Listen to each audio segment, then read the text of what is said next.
everyone. I'm Rebecca Weber. This is your AMAC podcast, Better for America. Today, we have with us Will Chamberlain.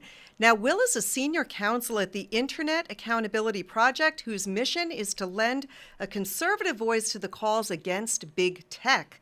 And the Article 3 Project, which looks to defend rule of law and constitutionalist judges. Will, it's an honor to have you with us here today. Thank you so much for joining us. Welcome to the show. Yeah, great to be with you. The projects, Will, that you're working on, really fascinating. You worked previously as an attorney in Washington, D.C., and now you're focusing primarily on these two projects. Tell us some more about the Internet Accountability Project, or IAP, and the Article 3 Project. Sure. So the Internet Accountability Project was formed to fight against the abuses of big tech from the right. Historically, right-wing think tanks have generally been extremely pro-business and anti-regulation. But I think during the Trump presidency, conservatives became very aware that that position was very risky and dangerous for conservatives themselves, because the big tech companies were using the freedoms that they had to censor conservatives and otherwise try and remove us from the public square. And so for a long time, in an individual capacity, had been pushing against this type of censorship all the way back in, I think, 2018. I launched a petition to protect free speech in the digital public square on the White House website that got over 100,000 signatures.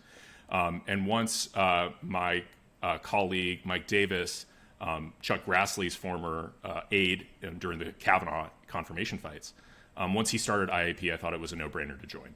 And help actually kind of create institutional force behind this conservative anti-big tech position, which wasn't really being represented very well in the institutions. Really interesting. It's so important that we do bring light to these issues, and so many of these issues, I think are not spoken about enough.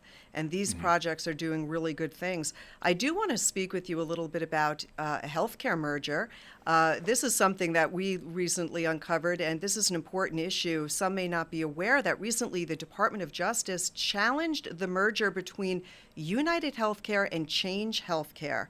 Now, United Healthcare Group won their court approval for its $7.8 billion acquisition of Change Healthcare. And the merger allows United to control a critical data highway.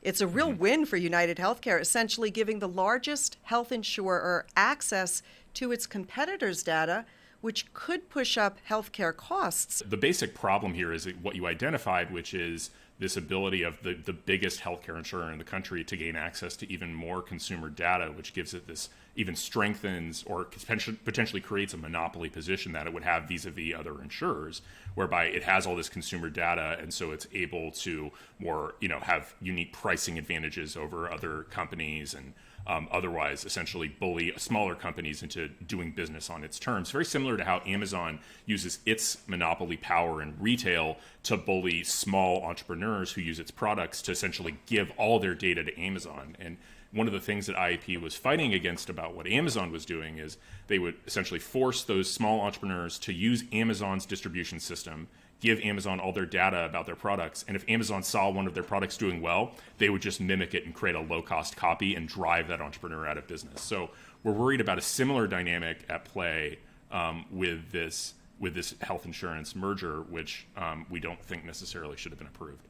Yeah, and when I think about all of the seniors that are currently on a Medicare supplement plan, which essentially fills in the gaps of original Medicare and helps cover your out-of-pocket costs, those Medicare supplement plans are really priced based on, to a great extent, on the status of your health. So when you see that the largest insurer may have access to health records, how might that impact how they price those Medicare supplement plans? It is quite interesting. We'll have to watch this and see how things move along there.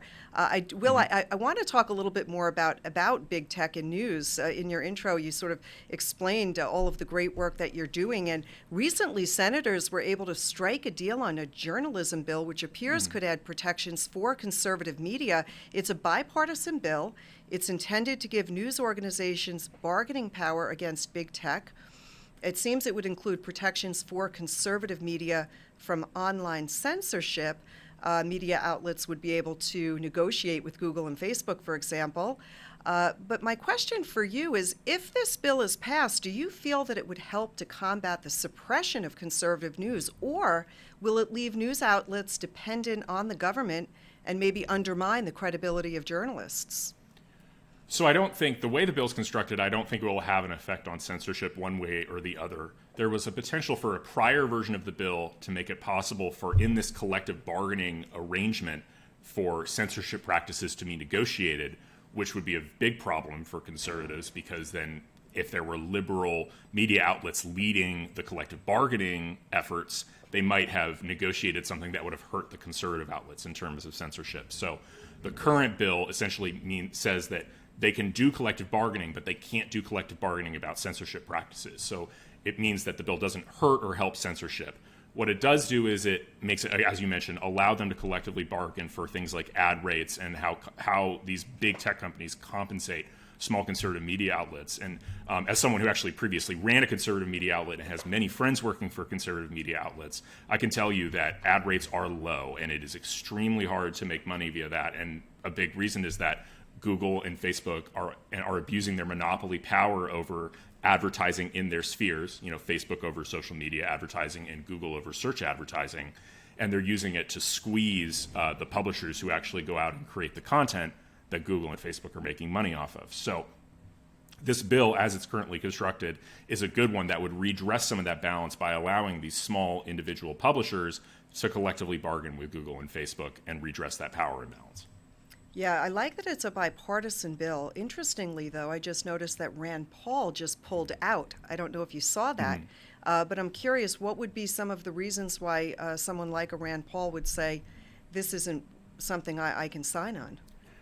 Historically, conservatives have been hostile to collective bargaining and unions. I think that there's a default in the idea that the government would intervene to protect a collective bargaining entity, but that's something that's been going on since the 1950s. And there are actually reasonably good arguments that having some sort of collective bargaining in certain industries where there's a massive power imbalance in the absence of collective bargaining is a good thing. And I think, especially here, where we could actually protect conservative media outlets that really are getting crushed and having a lot of trouble retaining staff, paying decent salaries to writers. We should be trying to pass laws to protect those industries. Yeah, and we see the tremendous influence of big tech and how their incredible power has really resulted in the suppression of real news, like the Hunter Biden laptop.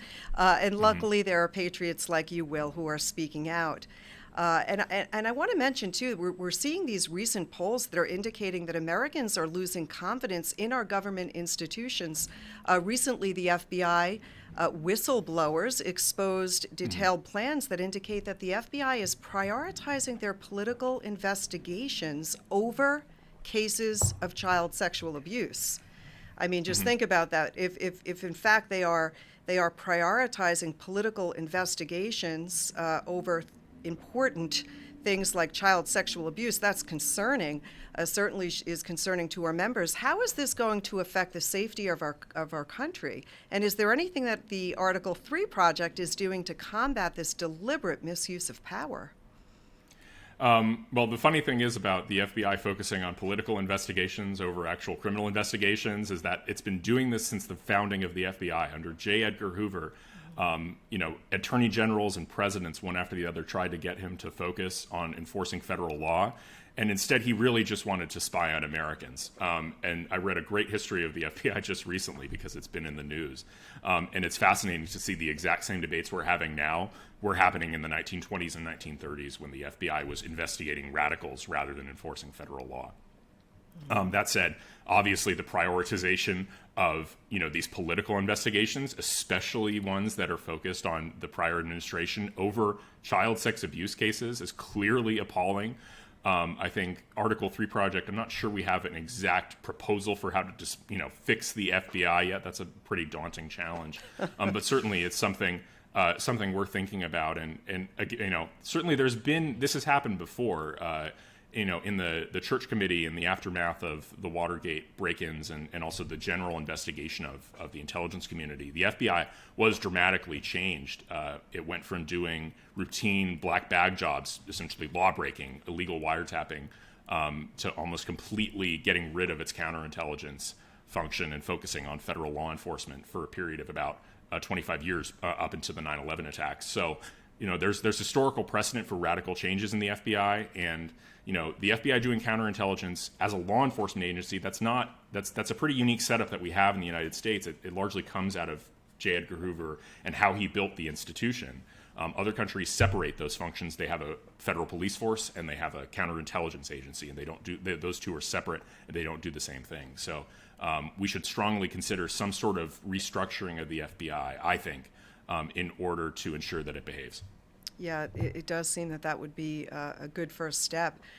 We've got to think in that way, and I know our membership agrees there. I do want to talk a little bit about hope, because I have hope for America's future. I really do, despite all of the challenges, many of which we just touched on.